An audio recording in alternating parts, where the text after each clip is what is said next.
नमस्कार, आप देख रहे हैं अपना बिहार। मैं हूं शुभे मिश्रा आपके साथ। बुलेटिन की शुरुआत इस वक्त की बड़ी खबर के साथ करेंगे। बिहार में खरमास बाद मंत्रिमंडल का विस्तार हो सकता है। प्रदेश बीजेपी अध्यक्ष दिलीप जायसवाल ने कहा है कि खरमास बाद मंत्रिमंडल विस्तार की संभावना है, लेकिन अभी इस पर कोई चर्चा नहीं हुई है और जब चर्चा होगी तो मंत्रिमंडल विस्तार भी फाइनल होगा। तो इस वक्त की बड़ी खबर आपको सियासी गलियारे से बता रहे हैं। प्रदेश बीजेपी अध्यक्ष दिलीप जायसवाल का बड़ा बयान सामने आया। खरमास बाद मंत्रिमंडल विस्तार की संभावना उनकी तरफ से जताई गई है, लेकिन अभी इस पर कोई चर्चा नहीं हुई। ये भी उन्होंने कहा जब चर्चा होगी तो मंत्रिमंडल विस्तार भी फाइनल होगा। विस्तार तो होना ही है, इसमें तो कहीं कोई ये नहीं है कि मंत्रिमंडल का विस्तार होना है और खरमास के बाद निश्चित रूप से इस पर चर्चा चलेगी। तो इसीलिए लोग अंदाज लगा रहे हैं कि मंत्रिमंडल का विस्तार होगा, लेकिन ये तो विस्तार होना ही है और खरमास के बाद इस पर चर्चा भी चलेगी। और लोकसभा चुनाव 2024 केंद्र में बीजेपी को रोकने के लिए शुरू की गई विपक्ष की किलाबंदी अब पूरी तरह से डहती दिख रही है। ममता बनर्जी और अखिलेश यादव के कांग्रेस से किनारे के बाद रही सही कसर अब तेजस्वी यादव ने पूरी कर दी है और साफ कह दिया है कि इंडी गठबंधन लोकसभा चुनाव तक ही था। ऐसे में बिहार विधानसभा चुनाव से पहले तेजस्वी का ये बयान कांग्रेस के लिए एक बड़ा झटका माना जा रहा है, जिस पर विधानसभा में कांग्रेस विधायक दल के नेता शकील अहमद खान ने पलटवार भी किया और इशारों ही इशारों में तेजस्वी यादव को दो टूक कह दिया।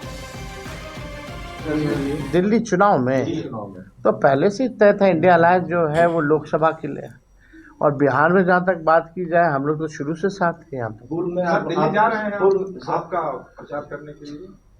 अभी हम लोगों ने डिसाइड नहीं किया पार्टी ने कि हम लोग वहाँ चुनाव लड़ेंगे कि नहीं लड़ेंगे, सर आप बहुत अच्छे और बाद में हम लोग देखेंगे कि किसको लेने का मतलब नहीं, कोई हमको हल्का मिलेगा था हमको ज्यादा हल्का मिलेगा, तो सवाल उसका नहीं है और ये सवाल उभरा भी नहीं है। सवाल ये है कि हमको बिहार में यह जो सरकार चल रही है जो न्याय सम्मत नहीं है और लोगों के खिलाफ है, आम जनमानस के खिलाफ है, उसके खिलाफ जो हमारी मोर्चाबंदी है वो कामयाब और मजबूत होनी चाहिए। और तेजस्वी यादव के बयान और उसके बाद कांग्रेस की ओर से दो टूक जवाब दिए जाने के बाद सियासी तापमान बढ़ गया है। गठबंधन दलों के नेता भी अब इंडी अलायंस की स्थिति पर सवाल खड़े कर रहे हैं। जम्मू कश्मीर के सीएम तो ऐसी स्थिति में गठबंधन को ही बंद करने की सलाह दे रहे हैं, तो एनडीए नेता भी एक सुर में निशाना साध रहे हैं।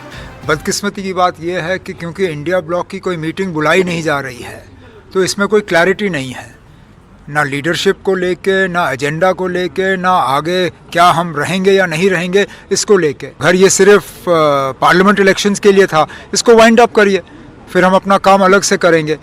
कांग्रेस ने जितना लाभ लेना था इंडी गठबंधन का वो ले लिया।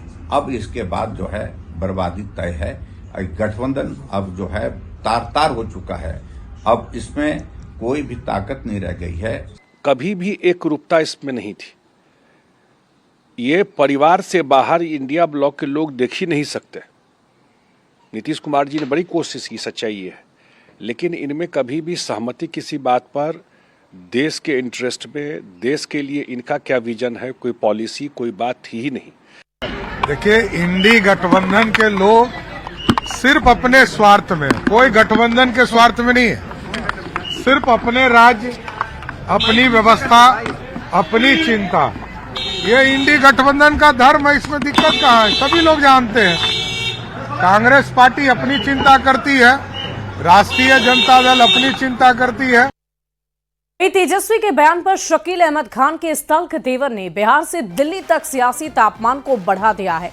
एनडीए के नेता जहां आरजेडी कांग्रेस के गठबंधन को स्वार्थ का गठजोड़ बता रहे हैं, तो कांग्रेस विधायक अजीत शर्मा ने कह दिया है कि कांग्रेस के साथ जनता है और कांग्रेस अकेले भी चुनाव लड़ सकती है। अब जो शब्द शकील अहमद खान ने कहे कि अगर कांग्रेस को कोई हल्के में लेगा तो कांग्रेस भी उन्हें हल्के में लेगी, बिल्कुल साफ है कि इंडिया गठबंधन का वजूद बिहार में समाप्ति के कगार पर है। मिलकर ये दोनों और इनके साथी दल लड़ते तब भी इनका सफाया होना तय था। तेजस्वी यादव और लालू यादव जी ने झटका नंबर 3 दिया है कांग्रेस को, ये कहकर कि इंडिया अलायंस तो केवल लोकसभा में था, विधानसभा में कोई इंडिया अलायंस नहीं। मतलब कि बिहार में भी झटका लगने वाला है। कांग्रेस के लिए no takers, no confidence in Rahul. और नो कॉन्फिडेंस की तो स्थिति ये है कि खुद पृथ्वीराज चव्हाण जो कांग्रेस के नेता है वो कांग्रेस की जीत की कामना नहीं कर रहे। वो तो कह रहे हैं कि दिल्ली में कांग्रेस नहीं जीत पाएगी, कोई और जीतेगी, आम आदमी पार्टी जीतेगी। ये तो इनकी हालत है, राहुल गांधी के प्रति अविश्वास है। बिल्कुल, हम तो मानते हैं कि हम लोग का बिहार में गठबंधन अभी भी है। बिल्कुल संविधान और लोकतंत्र बचाने के लिए अगर जरूरत पड़ेगी, मैं आदरणीय राहुल गांधी से आग्रह करूंगा आप अकेले भी चुनाव लड़िएगा, जनता आपके साथ रहेगी। निश्चित तौर पर हम लोग गठबंधन में हैं। बिहार में जहां तक हम सवाल है गठबंधन में है, मुझे पूर्ण उम्मीद है कि पूरा गठबंधन रहेगा। और आदरणीय तेजस्वी यादव ने ऐसी कोई बात नहीं कही है कि बिहार में गठबंधन नहीं रहेगा। तो बिहार में चुनाव से पहले ही सियासी घमासान तेज हो गया है। लोकसभा चुनाव से पहले जिस विपक्षी एकता को बटोरने की कोशिश हुई थी, मंत्र दिया गया था जुड़ेगा भारत जीतेगा इंडिया, वो मंत्र महज 1.5 साल में बेअसर हो गया और गठबंधन में अब सिर्फ और सिर्फ गांठ ही बची है, जिस पर सियासत तेज हो रही है। राजनीति करने वाले हल्के नेता की हल्की पार्टियां हैं दोनों, चाहे राष्ट्रीय जनता दल हो चाहे कांग्रेस पार्टी। ये लोग न नीति है न सिद्धांत है, केवल सत्ता के लालच में, सत्ता के चाहत में एक दूसरे के करीब आते हैं और फिर अलग भी होते हैं। कि कांग्रेस से बिहार में राष्ट्रीय जनता दल का पुराना गठबंधन है और उन्होंने जिन संदर्भों की चर्चा की है उस संदर्भों के बारे में स्पष्ट रूप से कहा कि लोकसभा चुनाव के लिए इंडिया गठबंधन बना था। शकील अहमद खान जी ने जो आज धमकी दी है, उस धमकी का असर श्री तेजस्वी यादव जी पर नहीं पड़ने वाला है, क्योंकि श्री तेजस्वी यादव जानते हैं कि कांग्रेस पूरे देश में क्षेत्रीय दलों पर आधारित हो चुका है, उसका अपना जनाधार समाप्त हो चुका है और एक ठग दूसरे लोभी को कैसे बर्दाश्त करेंगे।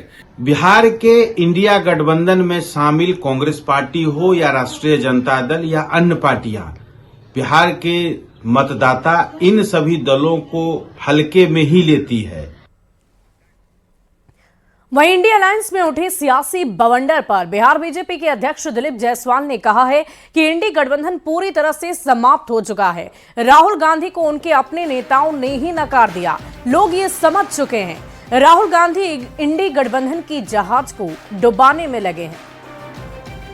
माहौल बिगाड़ा है इस देश को, तो मैं ये कह सकता हूं कि इंडी गठबंधन के जितने भी नेता हैं, धीरे धीरे करके सभी लोग राहुल गांधी और कांग्रेस के जहाज से उतर जाएंगे, क्योंकि आने वाले समय में वो जहाज डूबने वाला है। और बिहार ही नहीं, राष्ट्रीय स्तर पर इंडी गठबंधन में खटपट पर सियासी उठापटक तेज हो गई है। इस समय कांग्रेस को वोट देना चाहते हैं, कांग्रेस को ताकत देना चाहते हैं। लोग ये महसूस करते हैं कि हमको एक मजबूत विकल्प भाजपा का तैयार रखना चाहिए, जो जनता के सवालों को उठा सके, जनता की आवाज को उठा सके। फिर नगरीय व्यवस्था को एक अच्छी सुचारू व्यवस्था देने में भाजपा विफल रही। अभी 2-4 दिन का समय दीजिए, हम ये तय करेंगे कि इंडिया गठबंधन में रहते हुए कांग्रेस पार्टी भी हमारे लिए उसी प्रकार महत्वपूर्ण है जैसे आम आदमी पार्टी महत्वपूर्ण है। दोनों ही दल हमारे लिए एक अहमियत रखते हैं। चूंकि हमारी लड़ाई, हमारे विचारधारा की लड़ाई भारतीय जनता पार्टी की कुनीतियों से है, हमें भारतीय जनता पार्टी को हराना है। आम आदमी पार्टी, कांग्रेस पार्टी, दोनों में से हम किसे मदद कर पाएंगे, किसका समर्थन कर पाएंगे, ये अभी हमारे रणनीति का हिस्सा है। थोड़ा और समय बीतेगा, हम जरूर इस पर प्रकाश डालेंगे। अभी हम किसका साथ देंगे, किसका साथ नहीं देंगे, ये कह पाना बहुत जल्दबाजी होगी। और इधर आरएलएम के राष्ट्रीय अध्यक्ष उपेंद्र कुशवाहा ने भी इंडिया अलायंस के नेताओं पर निशाना साधा है। कुशवाहा ने कहा कि इंडिया अलायंस में जो भी पार्टियां हैं, उनके बीच स्वार्थ के आधार पर मित्रता है, वहां सिर्फ टव्वल की स्थिति है। जो भी पार्टी है सब स्वार्थ के आधार पे दोस्ती एक दूसरे से करते हैं। स्वार्थ के आधार पे जहां दोस्ती होगी, जहां कोई पब्लिक का इंटरेस्ट नहीं, नेशन का इंटरेस्ट नहीं, वहां तो इस तरह की स्थिति हमेशा रहेगी। और इसलिए ऐसी स्थिति है, अलग अलग नेता अलग अलग पार्टी के अलग अलग बयान देते हैं, तो स्वाभाविक रूप से सिर्फ फुटबॉल की स्थिति है और इंडिया ब्लॉक में यही स्थिति रहने वाली है। वहीं तेजस्वी यादव के इंडिया अलायंस को लेकर दिए गए बयान पर गिरिराज सिंह की प्रतिक्रिया सामने आई है। गिरिराज सिंह ने कहा कि हम लोग पहले से ही कह रहे थे कि मोदी जी के डर से सब एक प्लेटफॉर्म पर आए थे और अब ये कांग्रेस जाने और जो उनके साथ हैं वो जाने। इंडिया गठबंधन का खुद पर सवाल खड़ा करते हुए कहा कि इंडिया गठबंधन सिर्फ लोकसभा चुनाव के लिए बना था। अरे भाई, ये तो हम लोग पहले ही से कह रहे थे, मोदी जी के डर से ये सब एक प्लेटफॉर्म पर आए और ये अब कांग्रेस जाने, जो उनके साथ हैं वो जाने। वहीं विधान परिषद के लिए जेडीयू उम्मीदवार ललन प्रसाद ने आज नामांकन किया और नामांकन के समय सीएम नीतीश, डिप्टी सीएम सम्राट चौधरी, विजय सिन्हा और एनडीए के कई नेता मौजूद रहे। सभी नेताओं ने एनडीए की एकजुटता का संदेश दिया है।